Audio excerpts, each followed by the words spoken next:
Okay, hello all you crazy people out there, my name is Stupid, and welcome back to Angels with Scaly Wings. It's time to talk game dev with Lorem, see what other interesting developments have happened since the last time I saw him. Alright. Lorem! There you are, come in. Sure. Honestly, I can't believe you agreed to do this again. Yeah, games. Now that I've had a chance to work through everything from last time, we can do some real work. Yeah, this is where it gets fun. I want to see code. Oh, you're talking about research. I did a staggering amount of research on mythical humans. Here, let me show you some of the stuff I found. Alright, we sat down at the coffee table. Lorem opened up a laptop and started to type away.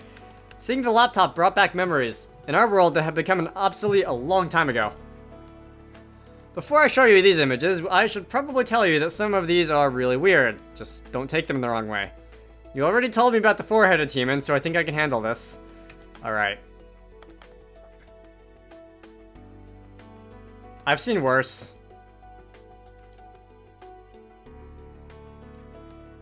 He looks friendly. This one is supposed to be one of our ancestors. Ancestors? Well, it does remind me of some of the dragons I've seen here, but I'm not sure what humans have to do with this. You remember the myth about our creator turning into a dragon, right? Yeah? Now, here's an interesting question. What species did that human turn into? It did, I will say, it kind of looked like Damien from the lab from a couple of videos ago. There are a number of species of dragons nowadays that aren't genetically compatible with each other. Did the humans choose one of them? Do they perhaps procreate? Shared ancestor is one option. That would mean that the different species split after the human's involvement in our creation. If human DNA was involved in some way, this might explain how our different species came to be. Take a far ancestor of ours and apply various amounts of human DNA. The result would be a number of different species, each with a different amount of resemblance to humans.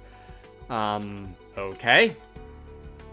Now, it has been said that an upright stance and being able to walk on two legs is a more human trait. Right. I didn't even read the other options, because that's just what I said in response.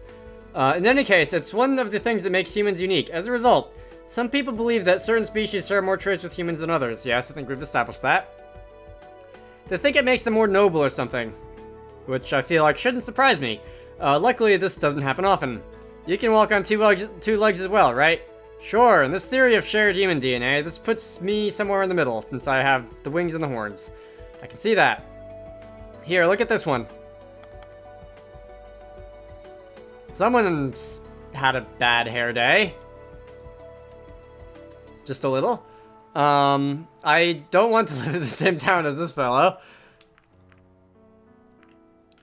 About that. Sure, well, you can't always choose your neighbors. That's one way to put it, and this won't be any different in my game. I'm not sure he's a particularly friendly one, though. Actually, I think this is supposed to be a human female. Interesting. There are some that don't think humans are friendly at all, though. Really, so far I've only heard positive things about us. Except for Damien. Some interpretations of our myths don't exactly paint you in the best light. There are also people who oppose the idea of human worship and what their involvement has meant for us. In what way? They say that human interference was unnatural and that we need to get back to our roots. And how do they think they can do that? Apparently, it means refusing to use modern technology and living in caves or in the wilderness again. Like an animal. Pretty much. Most of us think those people are crazy, though. Alright, well, if it went the other way, there would probably be people doing the exact same thing, so... I mean, I guess. Are they? Are they hurting anyone? They're harmless, really. You probably won't see one of them around here anyway. This is an interesting style, though. Do you know how these pictures were made? No, I'm sure that information was provided when I looked them up in the library, but I didn't copy all of that. And you're using these as references. I make do with what I can get. Maybe now you can see why I wanted your help, though. Alright, what do you need me to do? I just want to make some quick sketches. You stand over there by the wall. Okay, can certainly do that. I walked over to the spot he indicated. When I took my place, I saw that he had laid out a number of pens, paper, and other art supplies on the table. Oh, this is going to take a while, isn't it? I'll try to be quick about it. Do you want me to strike a pose or something? T-pose would be good to get started. What's that? Just point your arms sideways so that you look like a giant T. Oh, I get it. Raising my arms to my sides, I wondered how long this would take. Great. Now try and stay as still as possible. Can I still talk? Sure, as long as you don't talk with your arms. As I wasn't allowed to move my head, I stared at Lorem sketching my figure. This went on for a few minutes until I suddenly heard some sound of a door opening.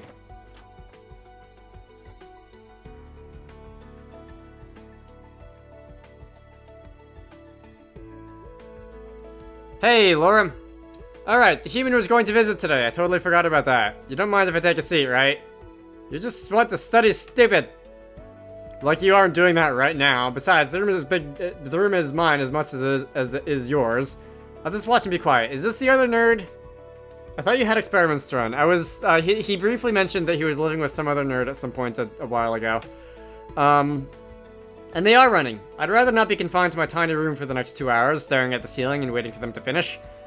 But no experiments on stupid. Yes, I'll just sit here and maybe take a few notes. I'm sorry, stupid. This is my roommate and longtime best friend, Ipsum. He does! He does have a friend called Ipsum. That was a joke when I said it earlier. Nice to meet you, Ipsum. His scientific bluntness may be off-putting, so please bear with him. Speak for yourself. Alright, so much for these two being best friends. Lorem returned to his drawing, the silence only being interrupted by the strokes of his pen. Something interesting happened at work today. Did they finally figure out it was you who was playing all those pranks? No, they'll never catch me. Why is it not surprising just looking at him and his glasses and his goofy grin that he plays pranks on everybody? I was talking with a colleague about humans here, and I offhandedly mentioned that Stupid was going to come over. I don't like where this is going. Some hours later, Anna barges into my office and says Stupid is off limits to anyone besides her as far as tests and experiments are concerned. Well, I'm not taking any samples. I could hardly be blamed for just looking at Stupid. Yes, but that makes me wonder. Stupid, did you agree to visit her and undergo rigorous testing regimen? In this run, I don't think I did. Did I? I know I said one thing to Anna and another thing to Reza. I don't remember which was which. I guess, why not? Oh, good luck to you then. Alright. And Lorem, have you Lorem, have you seen my Ipsum sphere recently? Didn't you take it with you when you went to the park the other day? Yes. Well, that's the last time I saw it. I must have lost it then. Is that one of the things that Reza nicked for the portal thing that whatever he did? Because that name sounds familiar, the Ipsum sphere. I already searched the whole apartment. Did you go into my room? No. Maybe someone found it. I had it registered in my name when I got it, so if anyone found it, it would show up sooner or later. What is an Ipsum sphere anyway? It's just a glorified toy for grown-ups, really. You have no idea what you're talking about. An Ipsum sphere is a very sophisticated tool with a number of uses. Like what? It can levitate and follow you around, take photos, you even use it as a calculator. Making it a glorified toy for grown-ups. I use it for my experiments. Well, if they can take photos, I wouldn't need to stand around like this. That is, if we had it here right now. It is a great companion for all situations in life. So it's a levitating cell phone, good to know. It's much easier to draw from a live model than from a photo, though. Easier for you, maybe. I hope this doesn't take much longer because my arms went numb a while ago. Yeah, I think you can relax now. I'm nearly done with this one. A tingling sensation went down my arms as I relaxed. Slowly, I began to regain feeling in them. Alright, now turn around. I thought we were done already. Not unless we want our humans to lack a backside. So that's what this is all about. You know what I mean. I know exactly what you mean. Isn't it my turn to draw you now? That's not how this works. I wouldn't mind getting a portrait of myself. I can already see it. The light shining from above, caressing my luscious mane, highlighting each lock as they interplay. This is going to be a long day. That depends on how fast you are. As I was now facing the wall, I couldn't see what Lorem and Ipsum were doing. As if after a few seconds of silence, I heard someone whispering from the couch. What are you talking about? I didn't want to be rude, but I was just curious about your vestments. He said, and I quote, "This would be more interesting if it wasn't for all those clothes Stupid was wearing." Get in line, I guess. I see how it is. I'm just saying, it would be hard to study an insect if there was a piece of cloth draped over it. Wearing that much seems just odd to me. If humans wear clothes like this, it is only appropriate to depict them as such. And my scientific curiosity shall remain unsatisfied. Because stupid is not here to do that, and you would get in big trouble with Anna. Yeah, you would get in big trouble with Anna. We have a pretty big variety of investments, I can tell you about it. Sounds good, but not right now. I have to finish this up first. So, Ipsum, I've heard a lot of experiments in science now, but what is it you actually do? I work in a facility as a biologist with a minor in physics. In addition to the office, I have my own setup here at home. I assure you, it's properly isolated from the rest of our apartment. It even has a fume hood to prevent accidents. Does your landlord know about this? I feel like that's something your landlord might want to know about. But I only use it for the smallest of experiments, usually things unrelated to my job. Okay. Don't get him started or we won't hear the end of it. Maybe you would like to talk about your hobbies instead, Lorem. Isn't this already a hobby? I guess you could say so. I was talking about his other hobby, though. Oh, that. Is this gonna be a funny story? I don't know, it's a little embarrassing to be honest. There's no need to be embarrassed about your hobbies. Hey, you're speaking to somebody who talks to their computer playing video games for extended periods of times. He likes flowers. Once he even made a crown out of daisies. Cutest thing in the world. And we don't have artwork of this. Why? Don't listen to him. As usual, he only tells half the story. What's the other half then? I have an extensive love for botany. The fern he keeps in his room must be the happiest plant alive. I find gardening to be very relaxing, especially when the birds are singing in the morning. Oh, you're a morning person. We are not allowed to be friends anymore. It's so nice to go out there with a nice cup of tea to work out in the garden of our apartment building. Which reminds me, Ipsum here has an extensive tea collection. Yeah, why not? Although I'm not sure if he prefers to hoard teas or gadgets, it's a mystery. I've heard there was going to be a model of the Ipsum sphere that could actually make tea. That's going to be a must-buy. Can it also make cups, or are you supposed to sip it out of the sphere itself? Don't be silly. You two sound like an old couple. Couple? Us? Not really. We've known each other for a long time there, if that counts. I think it does. By the way, Ipsum, you're not from here, right? What is that supposed to mean? Well, you look nothing like any other dragon I've seen so far. I suppose that's true for Lorem as well. You're both pretty small. But you, Ipsum, you also have hair. That's certainly new. Yeah, reptiles don't have hair. It's not unusual as you might think, but you're right. There aren't many of us in these parts, unless they're just really small feathers or something. Because that's another thing I think we've apparently learned about dinosaurs in recent years, is that they may have had quite a variety in terms of feathers. It's not as unusual as you might think, but you're right. There aren't many of us in these parts. I imagine being smaller than the rest of the population would come with its own challenges. It's not that big of a deal. If something is unreachable for me, I can fly. Ipsum doesn't have wings, does he? Sir, can you turn around real quick? I don't think you have wings. This apartment was actually intended to house one dragon of a bigger size. That not only makes it fairly cheap, but it's also big enough for both of us. There's one thing I've been wondering. How do you even sit in one of those chairs? I see what you mean. For me, it's never been a problem, because most chairs are bigger than I am. It's just a question of getting into the right position. However, this one might be different from those of us who mostly walk on four legs, but they usually don't use chairs like these at all. I've seen a few try, though. I suppose they might want to imitate humans this way. Even if they can't stand or walk like a human, they could still try and sit like one. Strange aspiration. With varying results. Some I've seen looked really funny, trying to fit into chairs they are too big for, or sitting in odd ways that clearly don't work with their anatomy. By that I assume you mean tails, because that would just throw a wrench in the whole, like, having a back of a chair thing. Although it looks like the one in the middle of the room there is more of a bench than a chair. I see. Lorem, you asked me about breath weapons last time, but I don't think you ever told me if you had one. Probably because it isn't worth mentioning. Ipsum. It may only be a very small flame, but it can get very hot. What about you, Ipsum? Yes, Ipsum, what about yours? My breath weapon is electrocution. Elocution. What does that mean?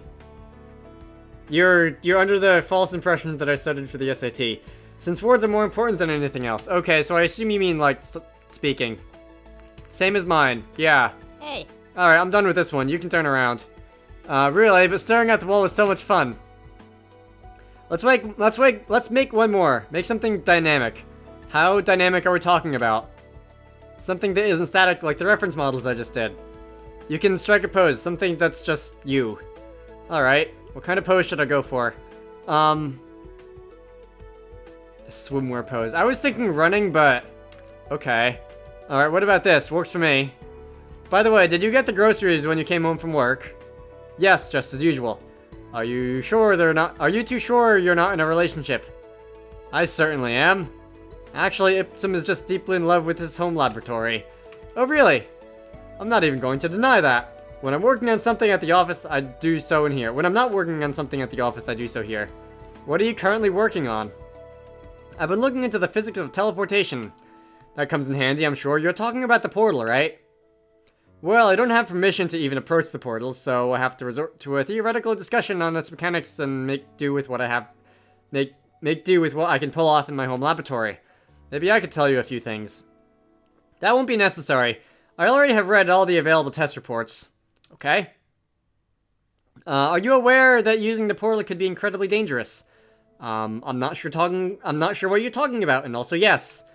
Then you don't have a complete understanding of what the portal actually does and what it means for our world at large. In order for a portal to function, a natural wormhole is required. It is trapped and becomes the portal's entry. We went through this with the administrator, which may change the way that little scene plays out towards the end. The portal manipulates the wormhole's exit. That way something can be sent to whichever destination is chosen. Now, there is a theory about the purpose of the natural wormholes in the universe. It states that they act as the support pillars for the space-time continuum. How so? How should I explain this? I think the video game analogy worked pretty well. Sure, in a video game, what happens when you meet the edge of the map? You hit a wall? That happens in some games, but in others, like in Final Fantasy, you just kind of warp back around. Modular division. Right. How does this happen? If our world was a perfect sphere, someone would just keep flying in the same direction, and eventually they would end up at the starting point again. This is just a result of physics. It's an abstraction of a video game, however. Because I was gonna say, I'm not sure if the world is like a simplified version of what happens in games, as much as I would like it. It doesn't just work like that. They don't try to replicate a spherical world, but use a 2D plane instead. This is getting confusion. Stupid, I take it you don't play too many video games. Imagine a piece of paper with the world printed on it. Right. Well, it shows the entirety of the world. It's still just a simple flat piece of paper rather than a sphere. Let's assume that in a game, our world looks like that. Now, what happens as we approach the edge and walk over it is that we are teleported to the other side. Okay, that doesn't really make it the game world a sphere, but rather a torus. I've never actually thought about that, but I guess it does, huh? Torus, you know, like a donut. If that's the comparison you want to make. Okay. I mean, I would say that donuts are toruses, but I guess if you were to say torus or donuts, then that's an easier way to explain it to most people who've never seen one.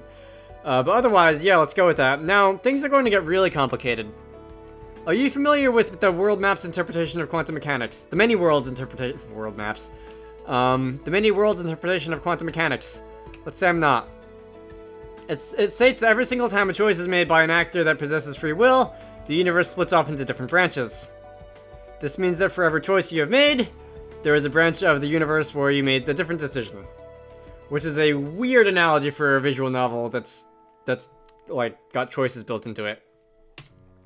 I see. Now, we can't communicate with these other branches in any way. You don't know what would happen if you made a different decision just this morning. You can make an educated guess, but the only person who truly knows what would happen is the alternate you who made that decision and is living with its consequences. Okay. I'm sitting in my chair instead of on my exercise ball, and it's starting to get squeaky. I should probably,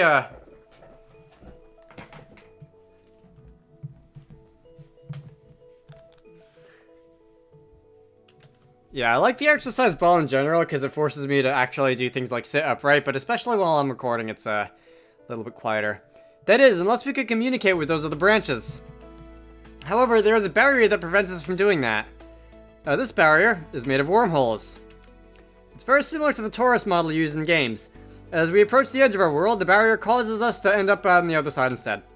Does that mean that we get teleported to the other side, like in video games? Not necessarily. It would be just as correct to assume that our universe is shaped like a torus. By the way, if anyone is interested and doesn't know how a 2D like world map associates with a torus, If you take a piece of paper and rolled it up into a cone, Hey. and folded it around so that there are no hard edges, and when you walk off one edge, you just immediately end up on the other side, the shape that you would get would be a torus. That's all it is. So which is it then? Do we get teleported or not? That depends on how you look at the wormhole's function. Hey, future self, can you like shoot a video of folding paper into a donut shape and like drawing a world map on it or something? Hey. I feel like that would be a fun thing to just cut into the video. Imagine the sheet of paper is the entirety of our world. He took a sheet of paper from Lorem's stack and showed it to me. Oh, are you going to actually do it right here? Marking a spot near the edge of the pen. You're actually going to do it, like, in the narration. That's cool. We're accidentally learning things again. Alright, unfortunately, your workplace is here on the other side. He drew an X close to the right edge of the paper. If the world was flat, this would be very unfortunate. Yeah, you'd have a long walk ahead of you. However, if the world was a torus, the left and right edges would be connected. You could take the shorter route to work by going over the edge. Now let's say this is only possible because wormholes connect these two edges together. If you happen to be at the right edge and looked beyond, everything would look perfectly fine to you.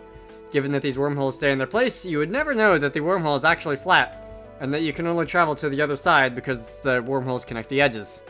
I want to say one of the arcade cabinet Mario Karts actually had a course that was, instead of looping around, it continued in a straight line, but it kind of looped on itself linearly, so you kept driving in a straight line, but you ended up back at the beginning and had to do that 3 times instead of going in a circuit.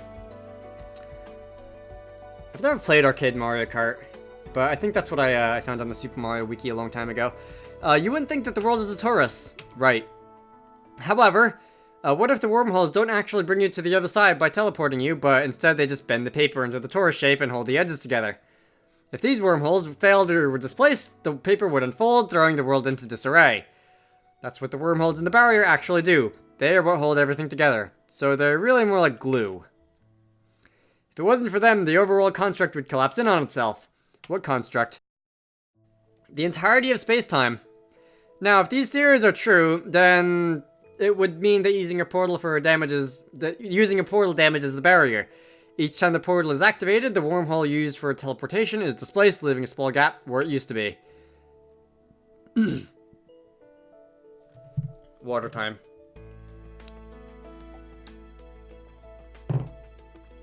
Talking about physics and like the space of shape, it wears on your vocal cords and throat and all that. Do this too often and the overall system will be destabilized eventually. Alright, maybe you shouldn't talk about your theories about how the world is going to end. I have my own theories about how the world is going to end. You don't have to concern yourself with that. Nothing is going to happen because the portal was used a few times. I just hope humanity is aware of its implications. Alright, I really want to know what the administrator has to say about this now. Maybe we can collaborate. I certainly hope so. Given humanity's track record... Not gonna hold my breath. Your researchers seem to know what they're doing. I just wish I could be a part of it. With everything that's going on, the future looks incredibly, what? Exciting. It does. What do you think is gonna happen in Ipsum? Now you'll get him started. Don't say I didn't warn you. The knowledge contained within your PDAs could propel innovation forward by unseen lengths, meaning a lot more experiments for you to do, which would be terribly exciting. Personally, I'm more interested in the social implications. What do you mean? I didn't expect there to just be a back and forth of ambassadors forever. Are you talking about colonies? Oh, I bet Lorem would jump at the opportunity to live in the human world. I'm not sure if that would be a good idea. Why not? Obviously, such an endeavor would need a lot of preparation. We would need to learn about the culture and adjust appropriately. I'd expect we'd send an ambassador over there long before that would happen, though. We hardly know anything about their world. Everything's still up in the air as far as diplomatic relations go. We have no idea what the situation could be like in just a week. Yeah, and it's so incredibly exciting! Don't get too excited, though, or else you're gonna ruin your drawing. It's almost done, anyway. Here, what do you think? Lorem leaned over, holding the piece of paper to Ipsum. Ipsum looked at the paper closely, his gaze shifting back and forth between me and the paper several times. After a few seconds, he seemed to be finished with his evaluation. As a scientist, my professional opinion is that this part looks a little too long.